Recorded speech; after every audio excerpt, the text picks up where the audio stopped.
आजादी के अमृत महोत्सव के अंतर्गत आयुष मंत्रालय के राजकीय आयुर्वेदिक चिकित्सालय लश्करपुर के माध्यम से हर दिन हर घर आयुर्वेद थीम के अंतर्गत कंपोजिट विद्यालय लश्करपुर में प्रभारी चिकित्सा अधिकारी डॉक्टर प्रीति पांडे ने छात्र छात्राओं व उनके अभिभावकों तथा शिक्षकों को आयुर्वेद से लाभ व दिनचर्या की जानकारी दी।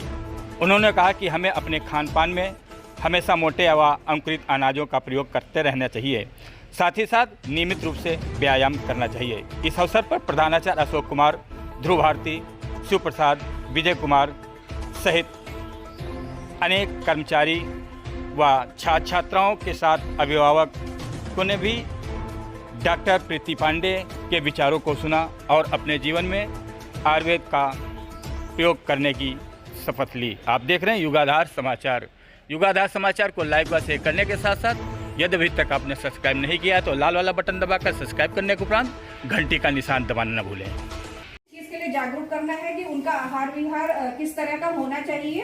तो सबसे पहले क्या है कि अगर सुबह सुबह उठना है तो पता ही सबको, सुबह जल्दी उठना है, ब्रह्म मुहूर्त में उठना है और उठने के बाद में क्या करना है कि अपना जो भी नित्य कर्म है वो सब करने के पश्चात में योगाभ्यास करना है ना, योगा करना है, प्राणायाम करना है, ये सारी चीजें करनी है। फिर उसके पश्चात में हमें क्या करना है कि अगर सुबह का हमें भोजन मतलब यानी कि जो नाश्ता ब्रेकफास्ट लेना है वो कैसा होना चाहिए, वो हल्का होना चाहिए। हल्का इसलिए होना चाहिए कि जिससे कि उसका अच्छे से पाचन हो जाए, अच्छे से वो पच जाए। तो अब बात आती है कि नाश्ते में क्या लेना चाहिए। तो नाश्ते में जैसे हमें अंकुरित चने ले सकते हैं, अंकुरित दालें ले सकते हैं, है ना। तो इस तरह की चीजें है। और अगर दूसरे में जैसे कि हम दलिया बना सकते हैं सुबह सुबह और उसको नाश्ते में ले सकते हैं। अब नाश्ते के बाद में क्या आता है कि दोपहर का खाना कैसा होना चाहिए, है ना। तो वो हमें क्या 11:30 से 12:30 के बीच में हमें दोपहर का खाना ग्रहण कर लेना है। और नाश्ता कब है, 9 बजे से पहले नाश्ता कर लेना है। और जो दोपहर का भोजन है वो 11:30 से 12:30 बजे के बीच में हमारा हो जाना चाहिए।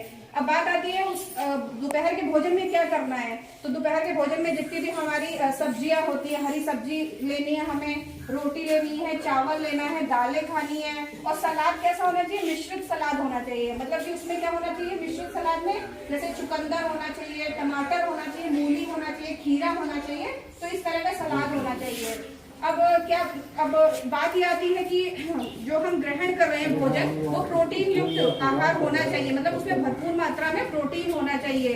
तो प्रोटीन कैसे मिलेगा, दालों से मिलेगा हमको प्रोटीन, है ना। तो हमें दालों का सेवन करना है, लोबिया होता है उसका सेवन करना है, इस तरह का करना है।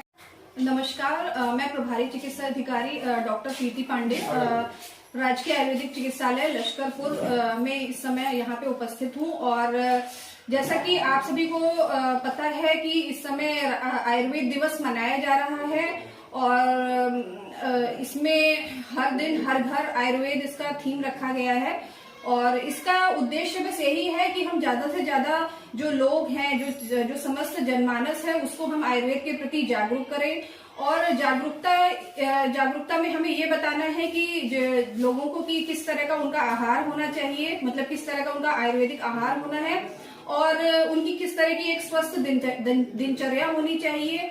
अब जैसे अगर हम बात करते हैं दिनचर्या की, तो जैसे पेशेंट को ये भी जो आ रहे हैं या फिर हम विद्यालय में जाकर के लोगों को जागरूक कर रहे हैं या ग्राम पंचायत में जाकर के जागरूक कर रहे हैं, तो उसमें हम यही बता रहे हैं कि सुबह सुबह जो है लोगों को जो है ब्रह्म मुहूर्त में उठना है। फिर उसके पश्चात में अपने नित्य कर्म करने के पश्चात में जो सुबह का जो नाश्ता करना है वो हल्का होना चाहिए और नाश्ते का जो समय है वो 9 बजे से पहले हो जाना चाहिए। और नाश्ते में क्या क्या लेना है, तो नाश्ते में जैसे कि वो अंकुरित चने ले सकते हैं, दालें ले सकते हैं। और हल्के भोजन की बात की जाए तो जैसे कि वो नाश्ते में दलिया ले सकते हैं। तो इस प्रकार की चीजें उनको नाश्ते में करनी है। अब बात आती है कि नाश्ते के पश्चात दोपहर का भोजन किस तरह का होगा। तो दोपहर के भोजन में उनको क्या करना है कि हरी सब्जियां, हरी पत्तेदार सब्जियां लेनी है, रोटी खानी है, दाल होनी चाहिए, चावल होना चाहिए। और सलाद किस तरह का होना चाहिए, मिश्रित सलाद होना चाहिए। मिश्रित सलाद का मतलब यह है कि उसमें टमाटर भी होना चाहिए, खीरा होना चाहिए, चुकंदर होना चाहिए, मूली होना चाहिए। तो इस तरह का उनका आहार होना चाहिए। साथ में हमें इस चीज का भी ध्यान देना है कि जो आहार है उनका, उसमें प्रोटीन की मात्रा ज्यादा हो, यानी प्रोटीन युक्त आहार लेना है। तो प्रोटीन किससे मिलता है, दालों से मिलता है। तो उनको दालों के बारे में बताना है कि आप ज्यादा से ज्यादा दालों का सेवन करें। दाल और इसके बाद में हमें ये भी बताना है जो भी समस्त जनमानस है कि जो मोटा अनाज है, मोटे अनाज की एक अपनी महत्ता है। तो मोटे अनाज में क्या क्या आता है, जैसे कि आपका ज्वार आ जाता है, बाजरा आ जाता है, मक्का आ जाता है, जई आ जाता है। तो इन सब का भी सेवन करना है। इसके बाद में बात आती है कि दोपहर के भोजन के बाद में शाम का भोजन कैसा होना चाहिए, है ना। तो शाम को क्या है, आपने जैसे कि कुछ शाम के समय जो है हल्का सा जलपान किया, और उसके बाद में जो रात्रि का भोजन है, रात्रि का भोजन जो है वो सूर्यास्त से 1 घंटे के पश्चात में करना है। और ये ध्यान रखना है कि रात्रि का जो भोजन है वो ज्यादा हैवी ना हो। क्यों नहीं हैवी हो, क्योंकि रात में आपको क्या करना है, सोना है। तो अगर वो बहुत हैवी भोजन लेंगे तो वो गैस्ट्रिक प्रॉब्लम कर सकते हैं।